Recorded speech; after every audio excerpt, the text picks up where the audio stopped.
एक महिला स्कूल की टीचर होती है। वो दिन भर स्कूल के बच्चों को पढ़ाती, जैसे तैसे दिन को काटती, लेकिन जब रात को अपने घर आती तो रात काटना उसके लिए बहुत मुश्किल पड़ जाती थी। और पिछले 2 सालों से इस दुनिया में उसके हिसाब से कोई नहीं था, क्योंकि पति की मौत हो चुकी थी। शादी हुए सिर्फ 1 साल बीते थे कि पति की मौत हो जाती है। उसके बाद ससुराल वाले भी कोई मतलब नहीं रखते थे। ससुराल में कोई था भी नहीं। एक सास थी, एक ससुर थे, और वो यही सोचते थे कि जब बेटा ही नहीं रहा तो बहू से क्या मतलब। उस लड़की की जिंदगी एकदम उजड़ जाती है, बिखर जाती है। उसे एक सहारे की जरूरत होती है, मगर लड़की को किसी की मदद नहीं मिलती, और ऐसे में एक उम्मीद जागती है। लेकिन उसकी भी एक बहुत बड़ी समस्या थी। तो नमस्ते दोस्तों, आज की जो कहानी है मध्य प्रदेश के बैतूल जिले की। एक लड़की होती है जिसका नाम कनिका होता है। पढ़ी लिखी लड़की थी, प्राइमरी की टीचर होती है, और उसकी शादी बैतूल जिले की एक लड़के से होती है जिसका नाम विकास होता है। 2021 में दोनों की शादी हो जाती है। लड़का भी इंटर कॉलेज का टीचर होता है। पति पत्नी दोनों की अलग अलग जिलों में पोस्टिंग होती है। पत्नी का हरदा जिले में और पति का खंडवा जिले में। दोनों बड़े आराम से अपने अपने कामों में बिजी हो जाते हैं, अपने घर से बहुत दूर और अपने अपने स्कूल कॉलेज के कुछ ही दूरी में पास में ही कमरा लेकर किराए में रहते थे।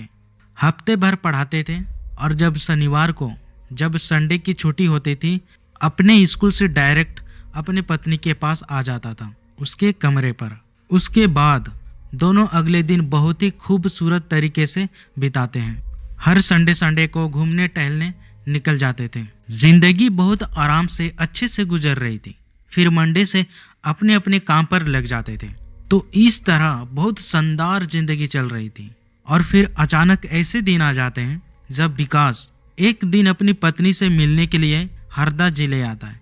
तो तभी उसका एक्सीडेंट हो जाता है और उसकी मौके पर मौत हो जाती है। उसकी मौत के बाद जो पत्नी होती है उसकी पूरी दुनिया ही उजड़ जाती है। विकास अपने माँ बाप का एक लौता बेटा होता है। माता पिता के जीवन में भी सन्नाटा पड़ जाती है। अब वो करे तो करे क्या, जो ऊपर वाले की इच्छा थी। कुछ दिन मायके में गुजारती है तो कुछ दिन अपने ससुराल में गुजारती है, मगर समय की चक्र में चलना ही पड़ता है। 6 महीने बाद फिर उसी मोड़ पर आ जाती है और फिर से वो स्कूल जाने लगती है, उसी कमरे में रहने लगती है। फिर धीरे धीरे समय बीतता था। दिन में स्कूल जाती थी तो बच्चों के बीच उनका वक्त कट जाता था, लेकिन जब शाम को छुट्टी होती थी तो इसको स्कूल से फिर कमरे में जाने का मन नहीं करता था।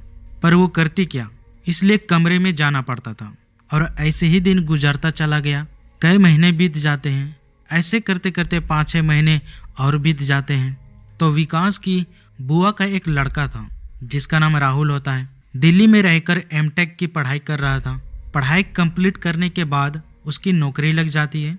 उसके बाद वो अपने घर आ जाता है। 4-5 महीने सुकून से समय बिताना चाहता था। वो यही सोचकर घर चला आता है। फिर वो अपने मामा मामी से मिलने के लिए आ जाता है, विकास के माता पिता से।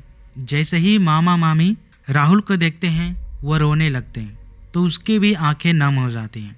वो सोचने लगता है कि यही वो घर था, कितना खुशहाल हुआ करता था। ज़्यादातर मामा मामी के पास ही रहा करता था, क्योंकि स्कूल की पढ़ाई वो यहीं से किया करता था।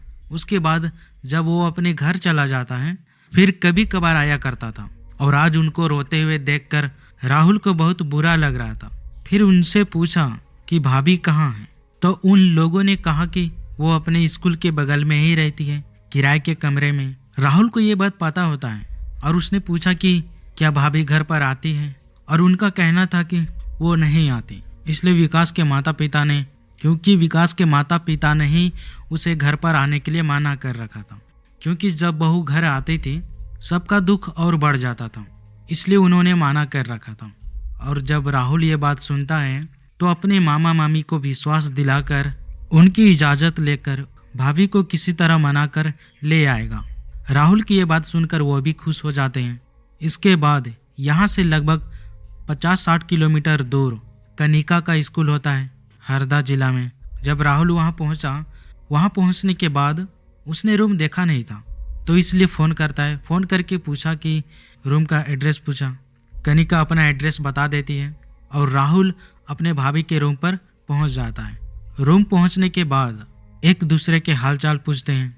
जब राहुल रूम पर पहुंचा तो उसकी भाभी रोने लगती है, क्योंकि उनके पति के मौत के बाद उसे कोई पूछने वाला नहीं होता। किसी तरह राहुल शांत कराता है। इसके बाद दोनों सोफे पर बैठ जाते हैं, बैठकर बातें करते हैं। बातों ही बातों में वो लड़का अपनी भाभी से पूछा कि भाभी आप घर क्यों नहीं जाती। उनका जवाब होता है कि उनके सास ससुर नहीं माना किया हुआ है, इसलिए वो घर नहीं जाती। और जब कनिका घर वापस जाती है तो उनके सास ससुर और ज़्यादा दुखी हो जाते थे, इसलिए किराए के कमरे में अकेली रहती थी।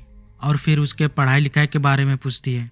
वो सब बता देता है कि पढ़ाई पूरी हो चुकी है और नौकरी भी लग चुकी है और 5-6 महीने सुकून से रहना था, इसलिए वो गांव चला आया है। और ये भी बता दिया कि जब वो घर आया था तो उसके माँ बाप ने उसकी शादी तय कर दी थी। जिस लड़की के साथ शादी तय हुई है उसकी फ़ोटो अपनी भाभी को दिखाता है। अब देखो, जैसे ही ये सब बातें हो रही थी उसी वक्त उस लड़की का फ़ोन आ जाता है। लड़की का नाम शालिनी होता है। फ़ोन उठाने के बाद हाय हेलो होता है। तो शालिनी ने पूछा कि कहाँ पर हो, तो लड़के ने कहा कि मामा मामी के यहाँ आया है। शालिनी विश्वास नहीं करती और वीडियो कॉल कर देती है। वीडियो कॉल करने के बाद मामा मामी को वीडियो कॉल पर दिखाने को कहती है। उसने कहा कि मामा मामी से मिल आया है और यहाँ पर अपनी भाभी से मिलने आया। राहुल ये बात पहले ही बता रखा था कि उनकी भाभी अकेली रहती है। बस इतना सब सुनने के बाद शालिनी कुछ बोलती नहीं है, क्योंकि शालिनी को कहीं ना कहीं शक होने लगा था, जबकि राहुल और भाभी के बीच ऐसा कुछ भी नहीं था। शालिनी पूछती है कि जब अपने मामा मामी से मिल आया तो फिर वहाँ भाभी के पास जाने की जरूरत क्या थी। ऐसी बातें सुनकर राहुल थोड़ा गुस्सा हो जाता है और वो भी कहने लगा कि अपने रिश्तेदारों से भी नहीं मिल सकता। शालिनी का कहना था कि वो रिश्तेदार से मिले, मगर जो औरत अकेली रहती है उससे वो अकेले में नहीं मिल सकता, और अगर मिलता है तो अच्छा नहीं होगा। अब ये सुनकर राहुल भड़क जाता है और दोनों में बहुत झगड़े हो जाते हैं। ये सब होने के बाद उधर उनकी भाभी रोने लगती है। राहुल भाभी को मनाने की कोशिश करता है, चुप कराने की कोशिश करता है। वो चुप हो नहीं पाती। कनिका राहुल को भैया कहकर बुलाती थी और रोते रोते कहने लगी कि उसे यहाँ आना नहीं चाहिए था। इसके बाद अपनी भाभी को घर चलने के लिए मनाने लगता है, मगर वो मानती नहीं और उसे यहाँ से जाने के लिए कह देती है। राहुल नहीं मानता और ज़बरदस्ती घर चलने के लिए कहता है। इतना सब कुछ होने के बाद कनिका मान जाती है और दोनों घर वापस चले आते हैं। वहाँ जाने के बाद फिर वो शालिनी को फ़ोन करता है तो बातें और ज़्यादा बढ़ जाती है। तो राहुल शादी करने के लिए मना कर देता है। तो फिर शालिनी अपने घर वालों को बता देती है। अब घर वालों में भी बवाल हो जाती है। वो राहुल के माता पिता के पास फ़ोन करते हैं और फ़ोन करके कहा कि राहुल शादी के लिए मना कर रहा है। अब जो राहुल के माता पिता थे वो अब राहुल को बोलने लगे थे कि राहुल को ऐसी बातें बोलना नहीं चाहिए था। उन्होंने यह भी कहा कि जिसकी शादी होने वाली है वो नहीं चाहेगी कि तुम किसी औरत से इस तरीके से मिलो। अब राहुल को बहुत ज़्यादा बुरा लग जाता है। उसे इतना बुरा लगता है कि वो अपने रिश्तेदारों से भी नहीं मिल सकता। और दूसरी तरफ विधवा औरत, वो खुद इतनी तकलीफ से गुजर रही थी और ऐसी बातें सुन सुनकर उनका और बुरा हाल हो चुका था। इतना बड़ा बवाल होने के बाद अब राहुल ये सोचने लगा कि जब भाभी को लेकर लोग गलत समझने लगे हैं तो राहुल भी कह देता है कि वो कनिका से ही शादी करेगा। अब ये फैसला लेने के बाद घर में और बवाल हो जाते हैं। बहुत ज़्यादा लड़ाई झगड़े होने लगते हैं। राहुल फैसला नहीं बदलता और जब शादी की बात उस औरत के कान में पड़ती है तो पहले तो शादी के लिए मना कर देती है, मगर इधर राहुल मन बना चुका था और फैसला बदलने वाला नहीं था। 2024 में कनिका और राहुल की शादी हो जाती है। फिर क्या, शादी होने के बाद परिवार के लोग मान जाते हैं और खुशी खुशी जीने लगते हैं। अब कनिका पहले की तरह स्कूल में पढ़ाने लगती है और राहुल भी नौकरी करने लगा, अपने काम पर जाने लगता है।